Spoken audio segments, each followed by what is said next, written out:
Welcome to the Explainer.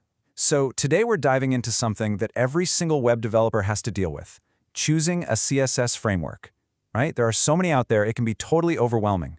We're going to break down the big ideas behind them so you can finally figure out which one is the right tool for your job. So if you're a developer, this screen probably gives you a little bit of anxiety, right?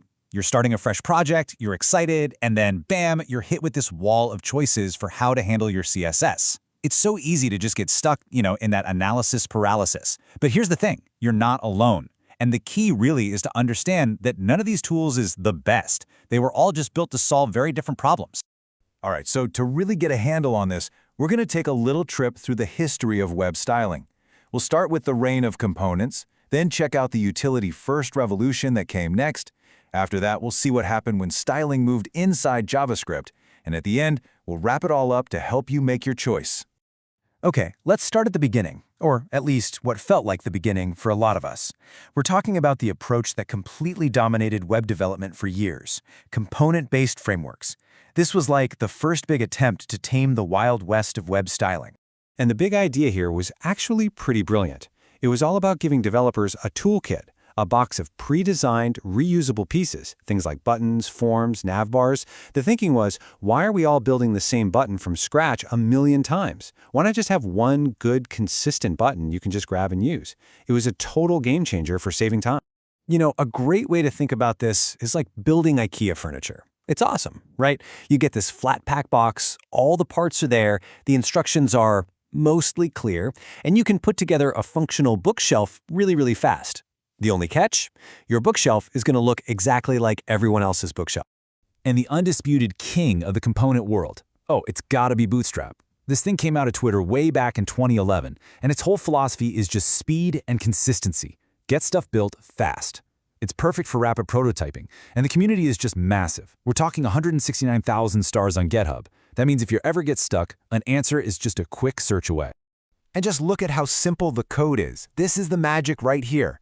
You add just two classes, btn and btn-primary, and boom, you've got a fully styled, accessible, responsive button.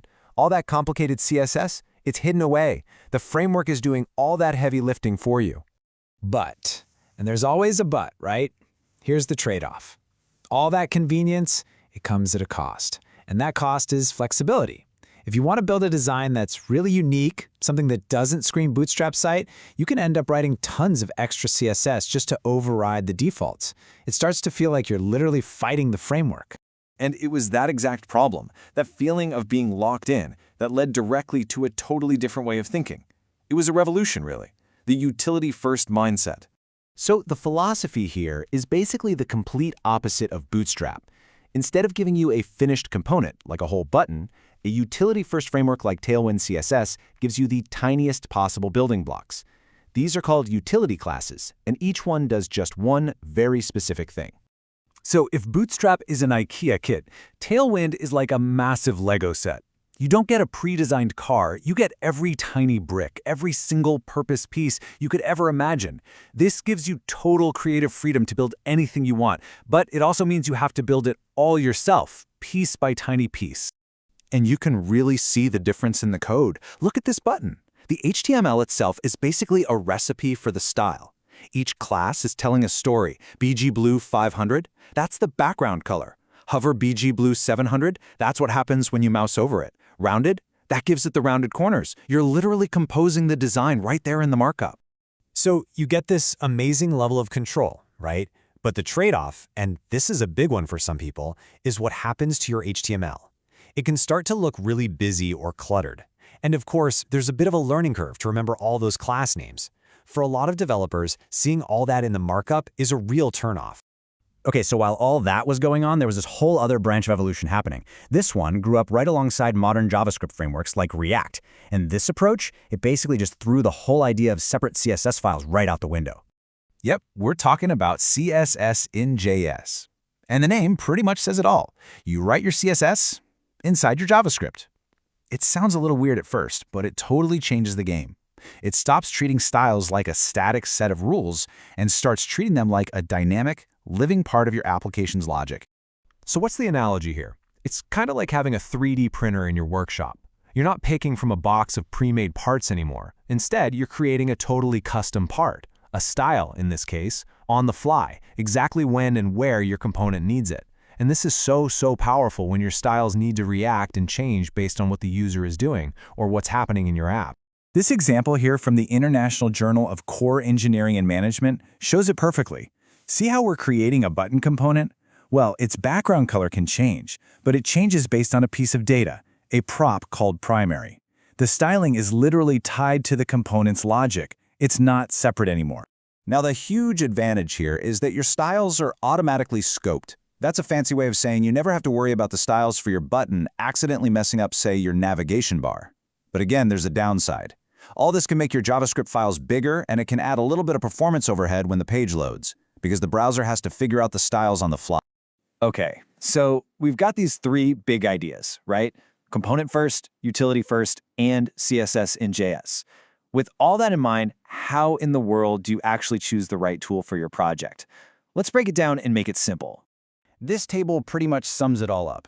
If you just need to get a standard-looking UI built super fast, Bootstrap is really hard to beat. If you need total control over a custom design and you care a lot about performance, Tailwind is probably your winner. But if you're building a really complex app where the interface is constantly changing, well, that's where CSS-in-JS really shines. And this data here really hammers that point home. Your more traditional CSS approaches, like Bootstrap or Tailwind, usually give you a faster initial page load. But you run the risk of styles clashing and they aren't as dynamic. CSS-in-JS is the complete opposite. It kills those style conflicts and is amazing for dynamic styling, but you might pay a small price on that initial load time. So, here's the super simple guide. Need to knock out a prototype or an internal dashboard like yesterday? Bootstrap is your best friend. Building a beautiful, unique, highly branded website where every pixel matters and performance is key, you'll probably want to go with Tailwind. And if you're building a complex web application with themes and styles that need to react to user data, CSS-in-JS is likely your best bet. At the end of the day, there's just no single best way to do this. It's not about which tool is better, it's about which tool is right for the problem you're trying to solve. And that kind of leaves us with a big question for the future, right? As all these tools keep evolving, is one of these philosophies going to win out? Or is the future something more hybrid? A world where we just pragmatically pick and choose the best parts of each approach for every project we build?